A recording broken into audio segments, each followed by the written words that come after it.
Hi, everyone. I'm Miles Poole, and welcome to the Coaches Show with Matt Ridge, the Davidson-Davie Community College Coaches Show. And, Coach, game one under your belt now. Big game last night and a 7-point victory, 71-64 win at Brinkley Gym against the Panthers of Denmark Tech. Congratulations. Well, thank you. I was glad we were able to pull out a W, even though we got a long ways to go. We got a really good group of guys that I'm excited about, and we certainly have a peak, so that's a good thing. So we're going to talk a little bit about the game. We want to remind you folks, the Storm fans, that you can text us. We'll be following and taking questions. You can ask Coach Ridge questions, and we'll do that. Also, anyone here in the Eatery tonight, we certainly invite you to come up and ask questions as well. We want to thank Brandon Mullis for the camera work tonight. Of course, Jared Bowman for his engineering, and Matt Jacobs for allowing us to come in here again, Coach, at the Eatery and do this. This is our 8th Coaches Show. We've got a very special and honored guest tonight. Absolutely. Dr. Hartness has done an amazing job in the short time he's been with us in all realms of the college. But specifically with athletics, he has taken us already to another level. He formerly served on the North Carolina High School Athletics Association Board, did great things there, and he's going to continue to help us grow our athletic program. Well, we look forward to talking with Dr. Hartness a little later on in the show. So let's talk about last night's win. Close ball games, a lot closer probably than you wanted. Offense struggled a little bit in the first game. Talk about the offense, first of all, from last night's game. Well, there's more highlights defensively than offensively. We try to play fast but not in a hurry. And offensively in the half court last night, I thought we were in a hurry. Our shot selection at times was very questionable. I think we ended up shooting around 35% from the field, which is obviously a concern. But when you look at the reasons why, when you take bad shots, it's going to lead to a bad percentage. So there's some things there that I've certainly got to do a better job of getting our young men to understand what is a good shot for each kid, because what a good shot for Javion may not be a good shot for somebody else on our team. So I've got to do a better job of coaching each individual kid up and making sure they all understand they need to be open to shoot the ball. Overall, about as cold as night as you could have, so under 40% shooting from the floor, I think under 30% from three-point range, and about 60% from the free throw line. So the shot's not falling last night. But there were spurts. I thought there was a play in the ball game with about 3 minutes left to go in the game where Isaiah Pruitt hit off the screen Jaden Scriven on a slam dunk, and I think that just kind of killed the comeback that the Panthers were trying to mount. Is that something you guys drew up in the huddle? I had called it out of a timeout, and the kids did a great job of executing that. I can't remember if it was LJ, but whoever set the back screen for Jaden got him open. And we try to always emphasize and point out the guys behind the scenes that make things happen. So certainly the pass by Isaiah, and I think it was LJ who set the screen for Jaden to get the dunk. That was a big-time play. Well-executed play. That's a highlight play right there. So let's talk a little bit about the defense, because the defense really carried you guys and helped you guys win last night. There's no question that was the biggest highlight of the game for me anyways. We have 12 goals every game that we try to reach, and we actually got 6 of them last night. In preparation for tonight, I wrote them down. The 6 we got was we held Denmark Tech to 23% from the 3. They only got 4 offensive rebounds, so we did a fairly good job of blocking out. They had 27 turnovers, so that led to some fast break opportunities for us. And we had 48 deflections. Deflections lead to turnovers, which lead to fast breaks, which usually should lead to more easy buckets. And we held them to 65 points. And nobody got an uncontested layup in transition for them. So that was 6 of the 12 goals that we got. Our goal is to get 8 out of 12. We've never lost a game. We've got 8 out of 12 defensive goals in the history of our program. Yeah, I thought the pressure defense was great. Again, you mentioned the 27 turnovers. And we've talked about it through the coaches' shows, owning the boards and only allowing 4 offensive rebounds. Pretty big. I think if I remember looking at the stats, the Panthers had no second chance points last night. Well, that's something we emphasize in every drill every day. A lot of coaches have asked me in my career, what do you do to get your kids to rebound the basketball at a high level? There's no one drill that helps us do that. It's something we have to emphasize every drill, every day. And really, praise them for it. I mean, praise is so powerful in everything in life. And, last night, Javion, second half, he didn't play any in the first half, 9 rebounds in 18 minutes. Mm-hmm. He may be the best rebounding guard I've ever coached. It's unbelievable in practice how hard he crashes. And, of course, he hates to lose as much as anybody I've ever coached. Yeah, he had a solid 18 minutes in the second half. Again, I think 12 points, and like you mentioned, he had nine rebounds, which were really big. 3 steals also in that second half as well for Javion. So coming out of the game, what are some of the things or areas you feel like you got to focus on the next couple of days in practice before the next game? Well, there's no question shot selection, I've already mentioned, that's going to be addressed tomorrow in multiple ways on film. Things I'm going to give them as a handout, and of course I'm going to emphasize it every day and talk to some individuals about their shot selection. Our half-court execution, just moving the ball, passing to the first open teammate. We dribbled way too much last night in our half-court sets and our offense. We took 0 charges last night, which is unacceptable. That's something that we try to emphasize every day. I think the charge is one of the best plays in the game. It's a foul for your opponent. It's a team foul. It's a turnover. It does so many things. Sprinting to offense. We only put up 172 points last night. We normally average well over 90. So obviously we are not sprinting to offense. We're not pitching ahead enough. We've got to get more early offense, and that starts with me emphasizing it every day in practice. So I've got to do a better job of getting these young men to understand how we can get easy buckets consistently. All right, so earlier this week, the NJCAA preseason polls came out, and you guys started the season out where you finished last year, 3rd in the nation. That is a big target on the chest, bullseye on the chest. Do you guys talk about that with your players? Is that something that it's an honor, but it's also something that could be a distraction? Yeah, I really don't talk about it a ton, to be honest with you. I'm more focused on the process. The process is why we have done what we've done. But we did address it with the kids the day the poll came out, and we tried to explain to them the poll was totally the preseason poll based on the last year's team and the history and tradition at each school. So I hope they understand that. Our returning players obviously had a big part of last year's team. The first-year guys, I mean, at the end of the day, they didn't have anything to do with last year's team. So, they all have a lot to prove. This is a brand-new team. You look at North Carolina and Duke.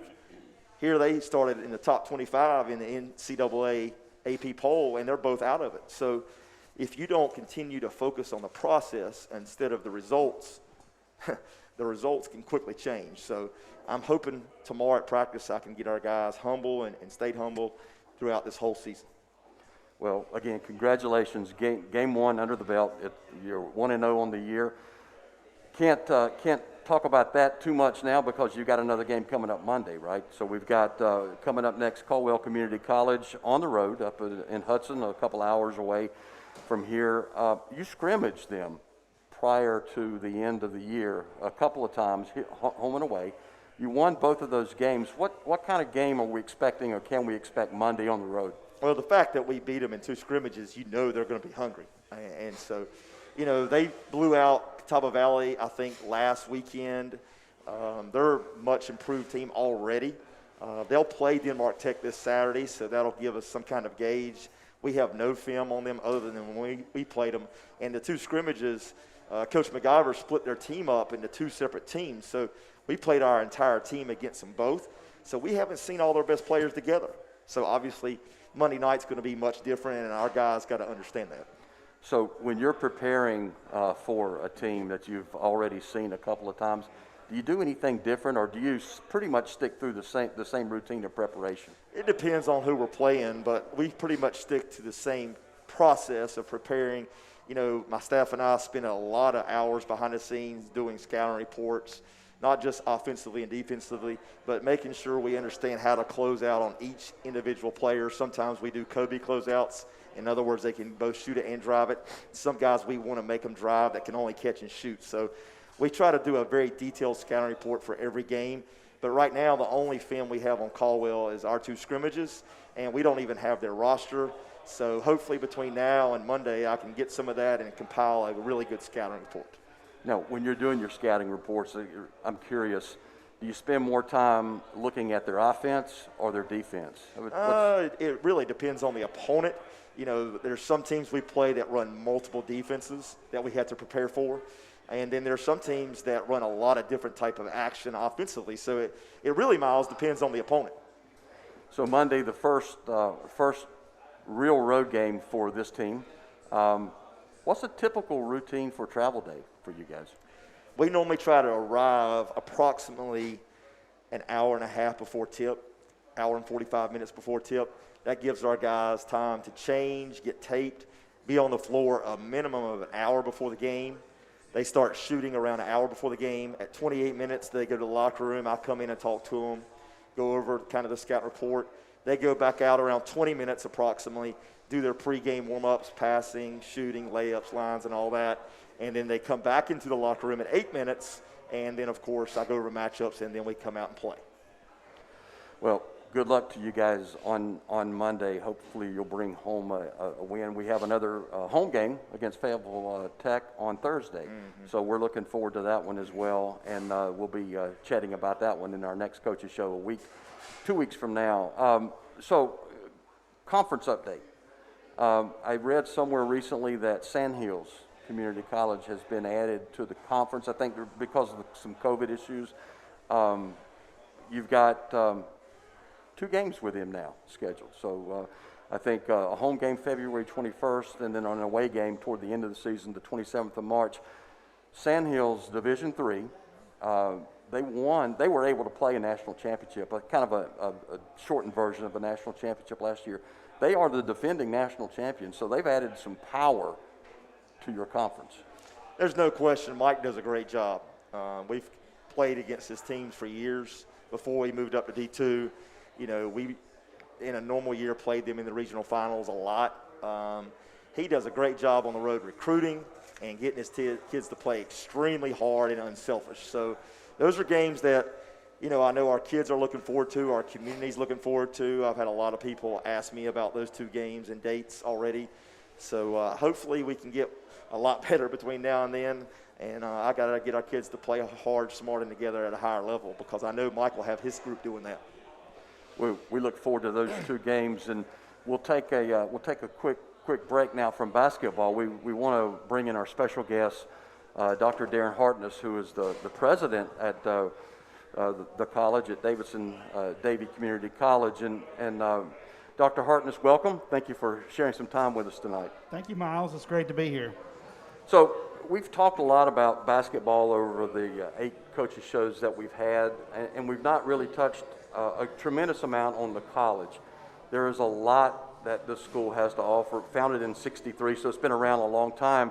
January 1st, I understand there was a name change. So it changed from Davidson County Community College to Davidson-Davie Community College. Can you talk a little bit about that?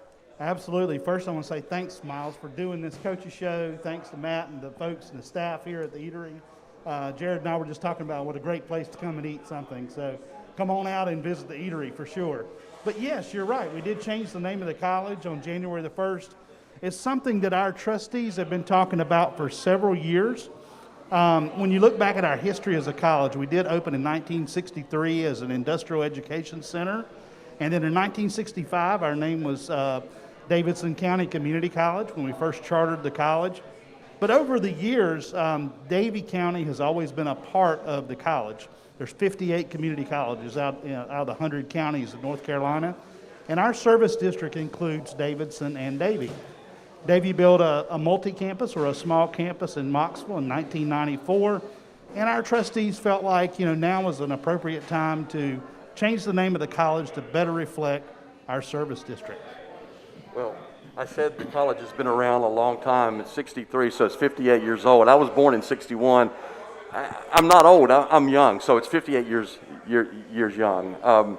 So another question for you, outside of athletics, let's talk a little bit about what the college has to offer from an academic standpoint. Sure. We have over 40 programs. We have a lot of great things going on campus, a lot of opportunity for young people, middle-aged people, and older people to come from their community to their college, learn new skills, learn some new skills for a new career or a new job or just something that they're interested in. And when I think about our student athletes, while they come often to be an athlete, a student athlete, whether it's basketball or volleyball or golf, they're getting so much more than just an athletic experience. I recall a few months ago I had lunch with Justin Strickland, who you had on one of your shows recently. And Justin and I were reflecting on his time at the college. And Justin was sharing with me not just about his basketball experience, but all the things that he learned about life and life lessons, work ethic, stamina. And he learned that from Coach Ridge. And he's applied that now to his business that's a national model. So our athletes are getting an experience not only to come to this college and have a fun time with playing basketball or another sport, but they're learning life skills they can use for the rest of their life. While they're there, they have access to all kinds of unique programs. They have access to academic tutoring. They have access to additional financial aid or resources they might need to be successful. Throughout this pandemic, we've had an opportunity to share federal resources with our students and federal aid with them, but just so many opportunities that they have coming to our college and being a student athlete and participating. So, we have everything from curriculum programs to workforce development programs to an opportunity to be part of international education and take international trips. So, lots of good things going on at Davidson-Davie Community College. A lot to offer and making a difference in a lot of people's lives, so thank you for that. You mentioned the pandemic, and I wanted to ask you, you took over as the fourth president of the college in January of 2019, so you had a year under your belt, and then all of a sudden, about this time last year, the COVID pandemic hit. What kind of challenges and what's it been like for you and your staff to lead this college through this time? Miles, it's been the most unusual time in my career. There's no playbook for leading a college through a pandemic. There's no manual. You just have to lean back on the wisdom and guidance you've had in the past. I've often reached out to some of my mentors. My faith guides me as it does Matt. So we've leaned on that during these times. But I will tell you, while we've had an unusual circumstance that started back in the spring, I could not be more proud of our faculty and staff and our students at the adjustments that they've made. I mean, during spring break, our faculty turned on the dime and moved a number of our courses to an online format or a hybrid format. At the same time, we put protocols in place at the college to keep our students and our employees safe so that we could continue our in-person courses. All of our courses that require labs or clinicals, we want those to continue in an in-person format. And because we did those things, we saw an increase in enrollment in the fall. Our spring enrollment for 2021 is flat. And why would you be excited about flat enrollment? Because we're one of 7 colleges, community colleges in North Carolina, with an increased enrollment in the fall. So most colleges are seeing a significant decline. And I really take that back to the hard work of our faculty and staff in making the changes they did and the ongoing commitment to student success. So last question for you, Dr. Hartness. Storm athletics consist, and you mentioned it, of men's basketball, women's volleyball, and you've got a golf program as well. How do athletics, I'd like your viewpoint, how athletics add to the attractiveness of the school? I think athletics is an integral part of any college, and you won't find a bigger advocate for athletics than me as your president. Nobody was disappointed more to cancel their flight and their hotel reservations to go see these guys last year at a national championship. And I'm confident that this team is going to step up and they're going to work hard, and we're going to see them be successful this year too. And when they're successful, that's a positive reflection on the college. It's a positive reflection on our community. And it shows other people, whoever they play, wherever they play in, who we are in Davidson and Davie counties. Did you watch the game last night? I did watch the game online. Okay. All right, well, thank you for that, and thank you for your time. Really, you spent your entire career serving as an educator in North Carolina, so we appreciate that. We appreciate what you bring to the table, you and your team of leaders at the college, and and what you're doing for the college and our community. So thank you. Miles, if I could share one more thing, if you Sure. don't mind. We had a tragedy in our community recently. We lost one of our trustees, Dr. Mark Davis. And before Mark passed, he was a big supporter of our athletic programs, and he was a big contributor to our athletic endowment scholarship in honor of his parents. And I hope that our community will continue to keep his family in your thoughts and prayers.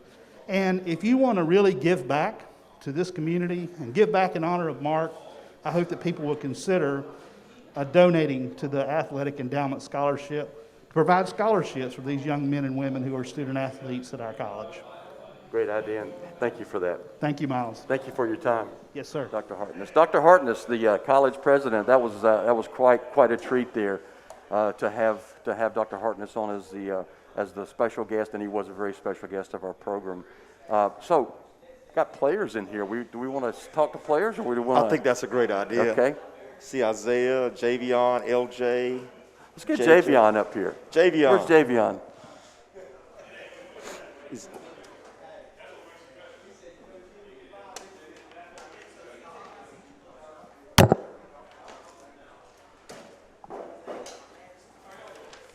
All right, we're going to bring Javion Jones up here, sophomore guard out of Rocky Mount, North Carolina. Javion finishing up his meal here. He's putting his mask on. Okay. Hey, good game last night. In a little over 18 minutes of play, you had 12 points, 9 rebounds, 3 steals. Talk a little bit about the ball game last night, what it meant to come out with a win. It really just boiled down to playing defense. Once we started playing defense, locking up, getting stops, I mean, that basically sped them up, and they just started turning the ball over and giving it straight to us, and we started making our layups. At the beginning of the game, we was missing a lot of layups, missing a lot of jump shots. That's basically what it took to win the game. Talk a little bit about what it's like playing for Coach Ridge and the other coaches on this team. It's very similar to how I played in high school at Rocky Mount High. The secondary break, pushing the ball up the floor, defensive intensity, all that just speeds the game up. And, like, once you get here, you have to adapt quick. And if you adapt quick, you're going to win. We run a lot in practice, so while the other team is tired, we're still running. They exhausted, and we just basically beat them. How far do you think this team can go this year? We're going all the way. I mean, if we would have went there last year, we would have won it. And I feel like the same with this team this year. Well, congratulations on the win last night. Great second half of ball. Really appreciate the intensity you bring to the floor. That's Javion Jones. Anybody else we want to get up here, Coach? Where's LJ?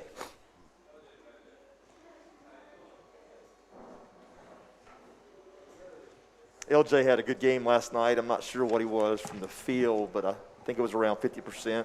I think LJ had 11 points. And I'll tell you, the area of the game that he's really improved in is defensively. From last year to this year, he's become a really good defender on and off the ball. He's really accepted that challenge and really embraced it. So I'm really proud of this guy. LJ, let's chat for a little bit about defense. You guys forced 27 turnovers last night and really kept the Panthers at bay. Talk about defense and your philosophy there. Defense wins championships, so without defense, we really don't score. We struggled on offense a little bit, so we had to turn it up defensively, and that's what really translated to us getting buckets and really getting the win. Defensive turnovers killed the Panthers last night, but you guys were dominant on the glass. They only had 4 offensive rebounds in the ball game, so they got no second chance opportunities.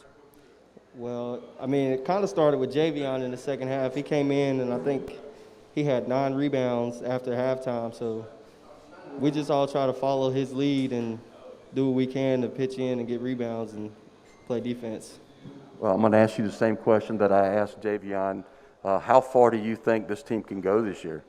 I think we can go as far as we allow ourselves to go. So we got a chance to be really special. We just got to put in the work on and off the court to continue to succeed.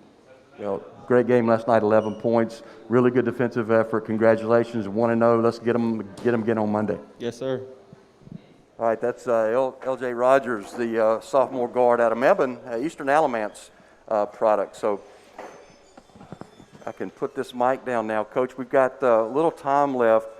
Go back to, I'm looking here. I can't get online to see if we've got any questions coming in. I'll tell you, I'm imagining we do. We had a ton of people watch the broadcast last night, and the Storm fans couldn't be in Brinkley Gym, but man, they were with us and they were pulling us through online. So we had several hundred viewers of the ball game last night, and I wish I could get online here because I'm thinking we probably have some email. Matter of fact, I'm on here now. Well, so I would like to say, I'm sorry I didn't mean to interrupt, but there are so many people in this community that just has such an extraordinary passion for Storm basketball, and I love each and every one of you, and I hope you guys can continue to log in and watch our games being streamed.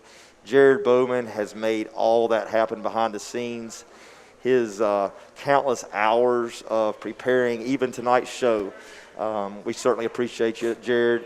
But, folks, I think you said there was over 200 viewers last night during the game, so that's great. So, Jared, we appreciate all you're doing to help us make that happen.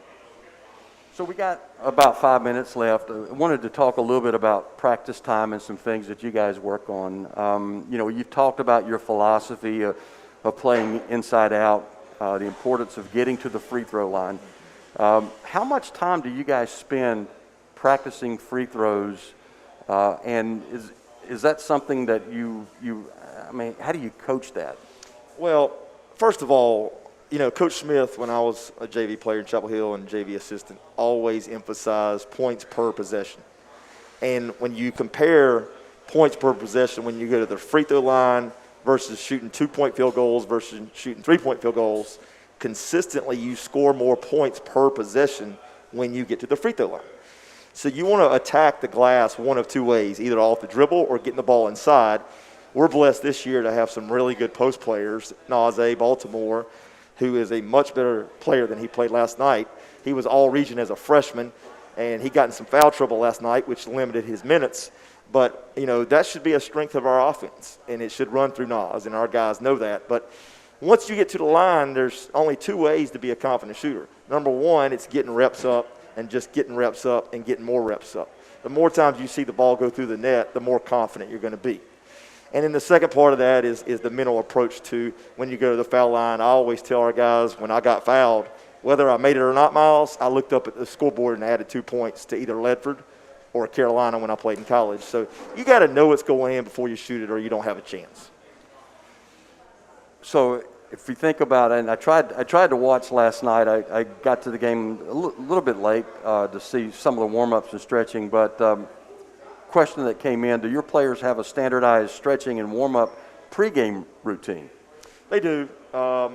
Before every game, about, I think, around 50 minutes on the clock, Javion gets them in a circle, and they go through their stretches before every game. And then after that, Coach Allen goes through the shell defensive stuff. Then they go in the locker room at 28 minutes, and I come in and talk to them. All right, one other question that came in. This was a previous show that we didn't get to. Any pregame or during game superstitions or routines that you or your coaches have? I personally have the same routine. We talk about having a routine and not a ritual. A ritual, we say, is something that you may not have total control over. You don't want to have those types of things and talk yourself out mentally that you're going to play poorly. I had a teammate in college that actually had that ritual. So we tell our guys, just like when they get fouled and go to the free throw line, to have a routine every day. And normally they're in school, but now with COVID, they're mostly in their apartments. So that's a little bit different type of routine than they normally would have. When you're in school, it's a lot easier to have the same type of routine. So we have talked to our guys about having the same routine on game day to prepare them mentally for the game. Okay, so as we wind the eighth show down, give you an opportunity to talk about immediate needs for the program, and if there are others that would like to reach out and support Storm Athletics, Storm Basketball, how can we do that? Well, Dr. Hartness touched on it. We do have the endowment for scholarships, and anybody that's interested in giving to that, we certainly would appreciate it. Anybody that's interested in just giving to the next year's scholarships, that would be the other way to give. But anyone out there that's listening, that's interested, we are certainly always looking for raising funds for all of our athletic programs, volleyball, basketball, and golf. Well, we thank you again, Coach, for your time. Thank Dr. Hartness for his time tonight, and of course everyone who came out here. A big crowd again tonight. We want to thank Brandon Mullis, certainly Jared Bowman, and Matt Jacobs for allowing us to come in here and do this. I want to remind everyone too, due to COVID-19, fans are not going to be able to attend the home games at Brinkley this year, but we are going to stream them online and do just what we did last night. So that's the plan as we move forward on the home games. So you can check that out on the Facebook page. The next home game is Thursday, the 25th, against Fayetteville Tech, as we mentioned before. Any final comments, Coach, before we leave tonight? Well, I'd like to thank Dr. Hartness. You know, as I'm sure everybody knows, the president of all institutions are extremely busy, so we certainly appreciate his time. And, of course, all the people behind the scenes. And, folks, I just feel so blessed to be the head coach at where I'm at, and hopefully we can continue to get better and our fans will enjoy watching us play this year. Well, our next show, coach's show, is going to be Thursday, February 11th, right here. So come out and join us. If not, if you can't make it out, please check us out on the Facebook page. Next home game, 25th, next Thursday against Fayetteville Tech. We'll be there for that. But we want to wish you, Coach, all the best of luck, you and the team, Monday at Caldwell.